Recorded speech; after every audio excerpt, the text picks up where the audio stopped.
क्यों Olympic athletic जीतने के बाद अपने गोल्ड मेडल को इस तरह से चबाते, और क्यों आप किसी भी एयरप्लेन सफर के दौरान अपने साथ मरकुरी थर्मोमीटर को नहीं ले जा सकते, और क्या आपने किसी उड़ने वाली मछली को देखा है, और अभी दुनिया के सबसे महंगे जहाज की कीमत कितनी है। ऐसे रैंडम और इंटरेस्टिंग फैक्ट को देखने के लिए इस वीडियो को आखिर तक जरूर देखना। नमस्कार दोस्तों, आप देख रहे हो डेली न्यूज चैनल को। फैक्ट नंबर 11, क्या आपने इस पेड़ को देखा है? यह है बाओबैब ट्री। ये पेड़ ऑस्ट्रेलिया और अफ्रीका की कुछ जगह पर पाया जाता है।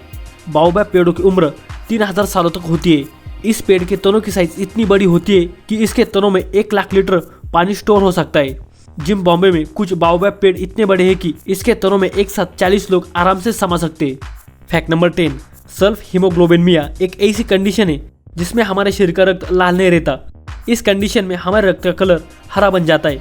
जब हमारे रक्त में हाइड्रोजन सल्फाइड और फेरिक आयन मिल जाते हैं, तब रक्त ऑक्सीजन को ले जाने में कैपेबल नहीं रहता है, और इसके सिम्टम्स हमारे रक्त पर दिखते हैं, और इसी की वजह से हमारा रक्त का कलर हरा बन जाता है। फैक्ट नंबर 9, इंग्लिश में एक फ्रेज है, an apple a day keeps the doctor away. मतलब रोज एक सेब खाओ और डॉक्टर से दूर रहो। लेकिन क्या आपको पता है, जितना सेब हमारे लिए लाभदायी है, उसके विपरीत सेब के बीज हमारे लिए उतने ही खतरनाक है। सेब के बीजों में पाया जाता है एमेक्डेलिन, जो ऐसा पदार्थ है जिसे चबाने और पचने पर साइनाइड निकलता है। लेकिन जब हम सेब के बीजों को नहीं चबाते तो इससे साइनाइड नहीं निकलता है। जब आप सेब के कुछ ही बीजों को चबाकर खाते हो तो इससे आप बीमार भी पड़ सकते हो। अगर किसी ने 200 सेब के बीजों को खाया, यानी 1 कप सेब के बीज, इससे हमारे बॉडी में इतनी साइनाइड की मात्रा हो जाएगी कि जो हमारे दिल और दिमाग को पूरी तरह से डैमेज कर सकता है। इससे आदमी कोमा में भी जाएगा और कई केसेस में आदमी की मौत भी हो सकती है। इसलिए आपको सेब खाते वक्त सेब के बीजों को निकाल कर खाना चाहिए। फैक्ट नंबर 8, आपने कई बार ये महसूस किया होगा कि जब आप अपने हाथों और पैरों को कुछ समय के लिए पानी में रखते तो वो सिकुड़ जाते। लेकिन क्यों हाथों और पैरों पर झुर्रियां पड़ती है? इसका मेन कारण है हमारे ब्लड वेसल का सिकुड़ना। जब हम पानी में अपने हाथ और पैरों को भिगोते तब नसों के माध्यम से हमारे ब्लड वेसल यानी रक्त वाहिका को सिकुड़ने का मैसेज आता है। इससे रक्त की मात्रा में कमी आ जाती है, और इसी की वजह से धमनियां, नसें और केशिकाएं पतली हो जाती है। फिर इनके ऊपर की त्वचा झुर्रियों में बदलती है। फैक्ट नंबर 7, यह है दुनिया का अभी सबसे महंगा क्रूज शिप, जिसका नाम है सिम्फनी ऑफ द सीज। यह अब तक का बनाया सबसे बड़ा और सबसे महंगा जहाज है। इस जहाज को बनने के लिए 3 सालों का वक्त लगा था। यह जहाज 2018 में चार्टियर्स डेल अटलांटिक शिपयार्ड फ्रांस में बनाया गया था। इस जहाज को रॉयल कैरिबियन इंटरनेशनल ओन करते। इसकी लंबाई 361 मीटर है, जो टाइटैनिक जहाज से भी ज़्यादा है। इसकी टनेज कैपेसिटी है 2,30,000 टन। इसमें 6,680 पैसेंजर रह सकते, और इसकी स्पीड है 41 किलोमीटर पर आवर। इस शिप में 16 डेक्स, 22 रेस्टोरेंट, 4 पूल और 2,759 केबिन है। ये इतना बड़ा जहाज है कि इसे बनाने के लिए $1.35 बिलियन, जो इंडियन रुपीज में होता है 10,000 करोड़ रुपीज लगे थे। फैक्ट नंबर 6, जब आप किसी वाटरफॉल का नाम सुनते तब आपके दिमाग में क्या आता है? आपके दिमाग में एक ही चीज आती होगी कि बहुत ज्यादा हाइट से पानी नीचे गिर रहा होगा।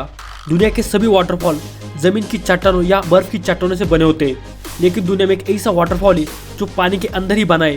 ये वाटरफॉल इंडियन ओशन में मॉरिशस आइसलैंड पर बना है। इसे देखकर ऐसा लगता है कि पानी के अंदर ही पानी नीचे गिर रहा है, और यह दुनिया के बाकी वाटरफॉल से बिल्कुल ही अलग ही दिखता है। फैक्ट नंबर 5, दोस्तों क्या आपको पता है, आप कभी भी प्लेन सफर के दौरान अपने साथ मरकुरी थर्मोमीटर को नहीं ले जा सकते, क्योंकि मरकुरी एक लिक्विड है और ये एल्यूमिनियम का सबसे बड़ा दुश्मन भी है। आपको तो मालूम ही होगा, प्लेन की ज़्यादा से ज़्यादा पार्ट एल्यूमिनियम से ही बने होते हैं, और जब एल्यूमिनियम और मरकुरी की रिएक्शन होती है तब सिर्फ एक बूंद मरकुरी से कई टन एल्यूमिनियम को जंग लग सकती है, और इससे प्लेन क्रैश भी हो सकता है।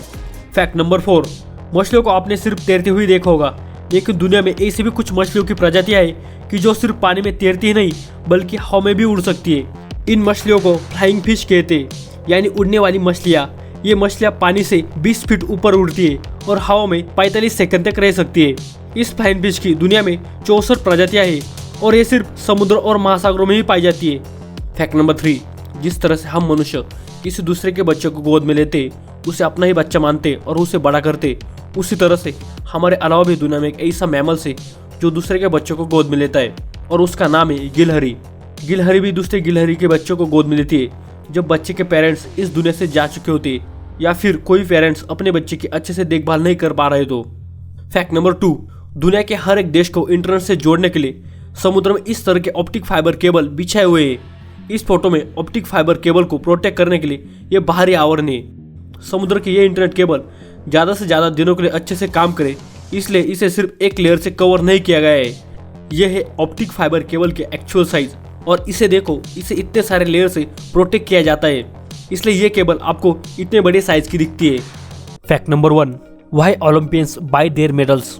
आपने बहुत बार ओलंपिक एथलेटिक्स को गोल्ड मेडल जीतने के बाद इसे काटते हुए देखा होगा, लेकिन एथलेटिक अपने गोल्ड मेडल्स को क्यों काटते? सोने के चीजों को काटने की परंपरा पुराने जमाने के व्यापारियों से प्रचलित हुई है। व्यापारी सोने के सिक्कों की जांच करने के लिए सिक्कों को दांत से चबाते थे। अगर सिक्का पूरी तरह से सोने का होता था तो उस पर दांतों के निशान पड़ जाते थे, और यही चीज बाद में ओलंपिक में फॉलो होने लगी। लेकिन 1912 स्टॉकहोम ओलंपिक से गोल्ड मेडल्स पूरी तरह से गोल्ड से नहीं बना जाते। अभी जो मेडल्स बनते उसमें 210 ग्राम सिल्वर और उस पर 6 ग्राम 24 कैरेट गोल्ड की कोटिंग होती है, यानी सिर्फ 3 सोने की दांतों जितनी। इसलिए अभी जो एथलेटिक आपको मेडल्स को चबाते हुए दिखते वो सिर्फ शो करने के लिए या फिर एक आइकॉनिक पिक लेने के लिए मेडल्स को चबाते हैं। फिलहाल के लिए इतना ही दोस्तों। वीडियो अच्छी लगे तो वीडियो को लाइक, शेयर और कमेंट जरूर करना, और ऐसे और भी नॉलेजेबल और इंटरेस्टिंग वीडियो देखने के लिए चैनल को जरूर सब्सक्राइब करना। Finally stay safe, stay healthy and thanks for watching.